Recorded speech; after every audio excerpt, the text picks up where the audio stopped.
This channel is what studying abroad dreams are made of.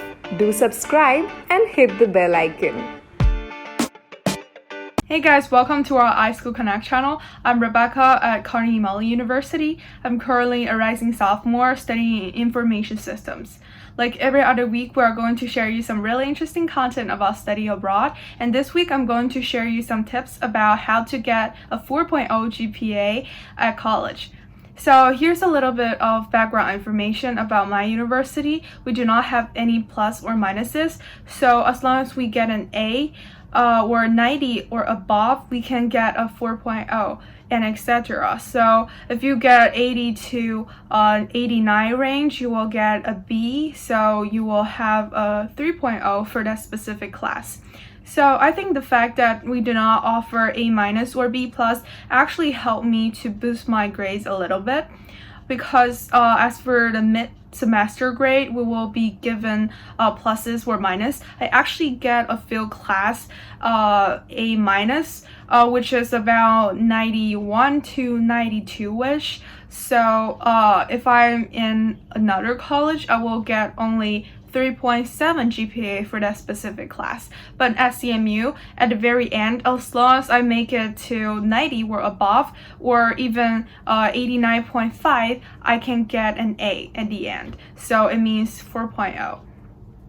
Well, let's moving on to the tips. First of all, I highly recommend you to look at the faculty and course evaluation, which is also called FCE, on Student Information Online for CMU students. It represents the rating for professors and average weekly workload. You should calculate the workload of each of the class you choose for the specific semester, and whether you can still balance your social and normal life or with the workload, like the total workload you choose.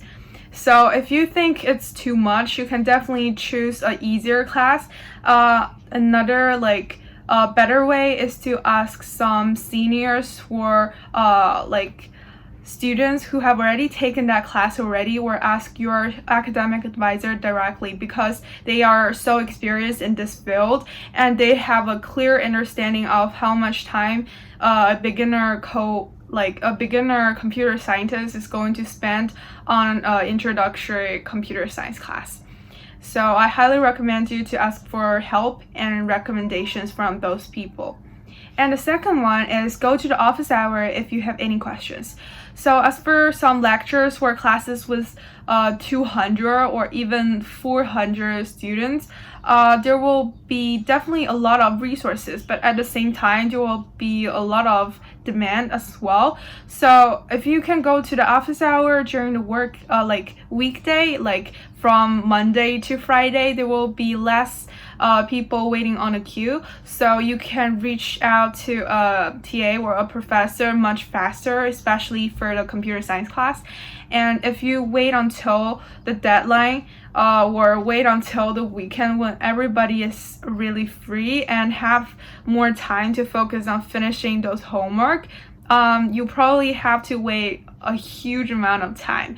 And I actually look up on a queue before an hour before the deadline, there are about 30 people waiting on the line, and each of them probably have to cost about 10 minutes, and there are just a few TAs answering questions, so it will take a huge amount of time until your question can be answered.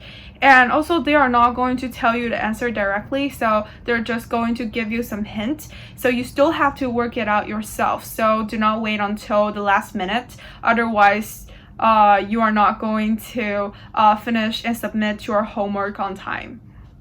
And moving on to the third suggestion, it is go to the review sessions before final exams and midterm exams, because those TAs are going to plan out a really good outline and some key ideas that you do have to remember. And some of those experienced TA either have already taken that class or have already TA'd that class for several years. They already know that what kind of topic or what kind of problem sets the professor is going to put on an exam. I'm not saying that they're going to tell you the exact same answer, but just give you a hint or give you a direction. So I still highly encourage you to go to those review sessions. And the fourth suggestion I give you is to do the higher weighting assessment earlier. For example, I have a web development assignment for my information system class, and it is about 15% of my final grade.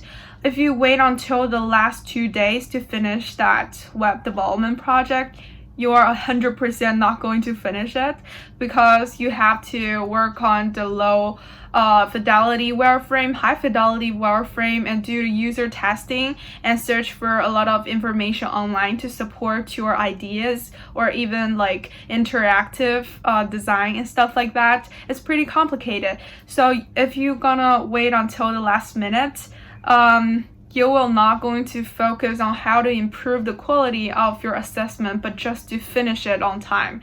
And if you do not finish it on time, you will probably get some like punishment, like 10% deduction of your grade or stuff like that. So if you plan ahead, you will not have those emergency like time. Yeah. Moving on to the next tips is for some writing class and humanities class, you could visit Global Communication Center, or it's also called GCC at Carnegie Mellon. I'm sure that in all of those really good and top-ranked university, there are definitely going to be some sort of writing center helping you with your writing. Either it's about a project, where it's a like humanity essay or thesis-driven essay. There will be some really good specialists helping you along the way. So I highly recommend you to book an appointment with them. And it's really helpful for me, because when I'm brainstorming my essay, I might have a hard time to think of a few ideas, and they can help me along the way because they're so experienced. And they're also really nice. They're going to send you the feedback at the very end, so you have a reference of how to revise your essay. And the sixth one, which is also the last one, is use your time wisely during the final. That's a really important one, because final will take up a huge weighting for your final grade. And you could check your current grade on Canvas for each of the class and spend more time revising those ones at the AB line or BC line. So it will actually change the final grade from 4.0 to 3.0 or 2.0 to 3.0. So there's a huge difference.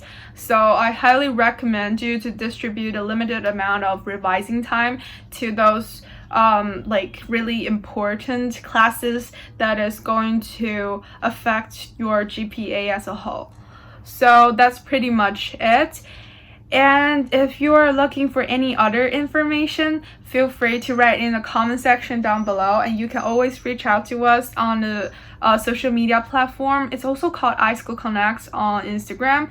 And if you like this video, please give it a thumbs up, and you can also go ahead and subscribe to our channel. Until next time, I'm Rebecca signing off, and take care. Bye.